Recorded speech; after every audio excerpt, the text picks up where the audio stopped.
What's going on YouTube, and welcome to the first in a series that I might regret one day. But today's video we're going to be talking about weapons, and we're actually going to be talking about my second favorite weapon in all of Phantasy Star. That's right, we're going to be talking about the Double Saber. So since this is the first video in the actual series, we're going to be going over a few things that I'm probably going to be skipping over the later videos. First off, instead of doing full-blown guides on every class, I've opted to just go with weapons. Weapons can be a bit more universal as they can be used in other class combinations, so I felt like it's going to be a better choice overall. Secondly, I don't even know if I can consider this a full-blown guide, as I'm not going to be putting together class builds and things of that sort in this video. You're more than welcome to DM me on Discord or on Twitter if you guys have any questions about builds, and I'll be more than happy to help you guys out with them. But the one thing to keep in mind in this case is a lot of builds are subjective. You really can kind of choose what you're going for and tailor your builds to your need. So after thinking about it, I figured this would be the best way to tackle guides for the moment being. Now, this isn't to say I may not make class guides in the future, but I feel like there's a lot more in-depth research that's required to go into something as deep as a class guide. When we're just talking about weapons, it might be a bit simpler overall. We can get this information out to you guys so you can start doing that extra bit of theory crafting on your own to figure out what's going to work best for you. But that's all I have to say on the matter. Let's go ahead and jump into this weapon guide. Double Saber is a striking weapon that bears a distinct resemblance to a certain red-faced horned Sith Lord's weapon. Moving on from that, but Double Saber, or DS as it's referred to in short, has a standard 3-part normal attack combo. It deals moderate damage and regens photon points, or PP for short. Unlike Fighter's other weapons, this combo cannot be increased through talents. Next we have DS's weapon action. Its weapon action, when timed correctly, will parry incoming damage. If talented for it, you can follow up with either a normal attack or another weapon action, which the normal attack will generate more photon points for you, while the weapon action will deal a bit more damage. Not to say the weapon action parry doesn't generate photon points, but using the normal attack as the counter generates more. Keep in mind, both of these counters do have to be landed on a target to generate anything out of them. While we're talking about generation, let's talk about Whirlwind. When using DS Photon Arts, you start to generate what's called Whirlwind around you. Whirlwind is a spinning blade effect around your character that deals moderate damage. While only Photon Arts and Photon Blast initially generate Whirlwind to start, almost all of DS's toolkit attributes to that Whirlwind and increases its value. When I say value, what I actually mean is, while you're using Photon Arts and other abilities that are increasing Whirlwind value, eventually you'll reach a point where you'll have a level 2 Whirlwind. A level 2 Whirlwind will have more photon blades flying around you while dealing a bit more damage, but also give you the ability to use a few extra skills. Before we jump into those skills, it's worth noting that Double Saber does have access to a step counter. But that option of defensive isn't unique to Double Saber. Basically every weapon in PSO2 has that, so moving forward either it's going to get mentioned very passively when we talk about defensive options for the weapon, or probably just going to get skipped over overall. But it is currently one of Double Saber's best defensive options as far as DPS goes. So if you can do it, I'd go for it. Moving on, next we'll talk about what skills get unlocked when you have access to level 2 Whirlwind. To start things off, we have Spiral Drive. When holding your normal attack, you will do a burst of damage at the cost of both stacks of your Whirlwind.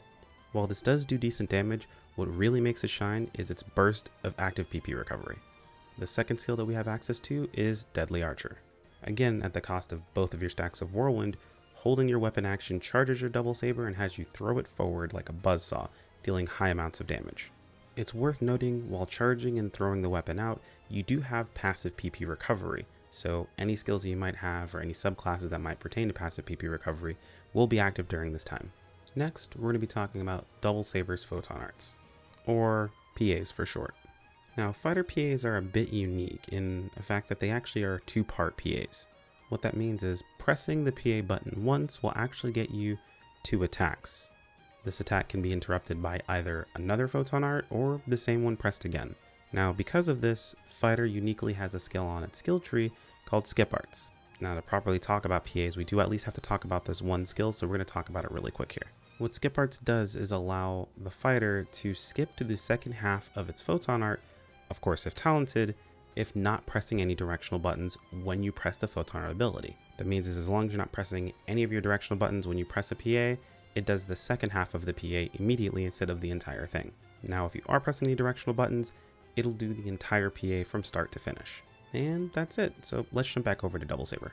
Double Saber has access to 3 different PAs. To start things off, we're going to talk about Unchained Circle. Unchained Circle reads as perform a sweep attack after your thrown weapons attack the surrounding enemies. Now, while even reading that sounded a bit weird, so let me try to re-explain that in a way that makes a bit more sense. Basically, you just throw your Double Saber around your character in a circle, a large AoE, and finish with one sweeping attack when the Double Saber makes it back to you. Now, the cool thing about this PA is, while that Double Saber is out and about around you in that circle, you actually have full guard frames up around you.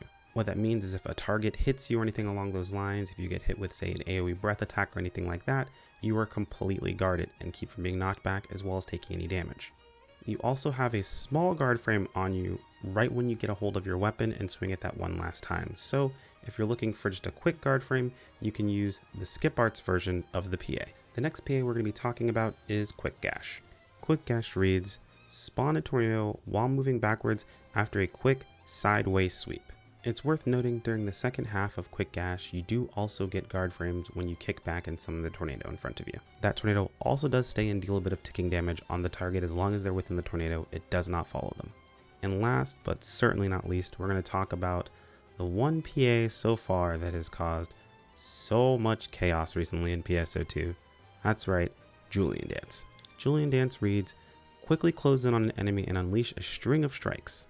Now, if you're new, you're probably wondering what is he talking about as far as, causing such chaos. I'll mention it in passing, but Julian Dance was bugged, I say in quotes, but was bugged previously to deal an absorbent amount of damage on its first half of its PA. That has since been fixed, and now the damage notation makes a bit more sense. Realistically, the first half of this PA is just going to be used if you actually need gap close.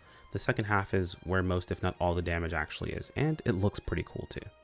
But that's it for all of the PAs. Let's move on to the final piece of what weapons have access to, the Photon Blast. If you're not aware of how Photon Blast works, essentially it's a special skill that your weapon can utilize after a certain amount of time has passed. It takes some time, but a gauge slowly builds up, and once it's full, the ability lights up and you're able to cast it.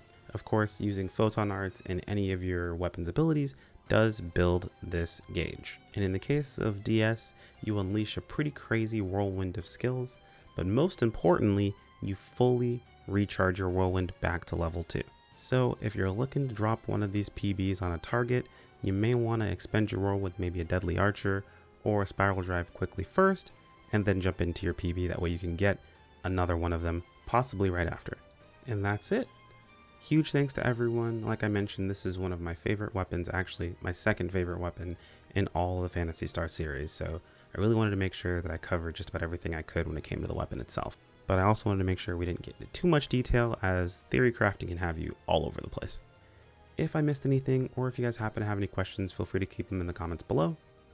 Like if you enjoyed the content, make sure to subscribe and click on the bell icon if you're new to the channel. And of course, you can join us over on Discord, or follow me on my Twitter for notifications via those 2 ways, or just ways of interacting with me. Thanks so much for watching all the way in, guys, and I'll see you all in the next video. Take care.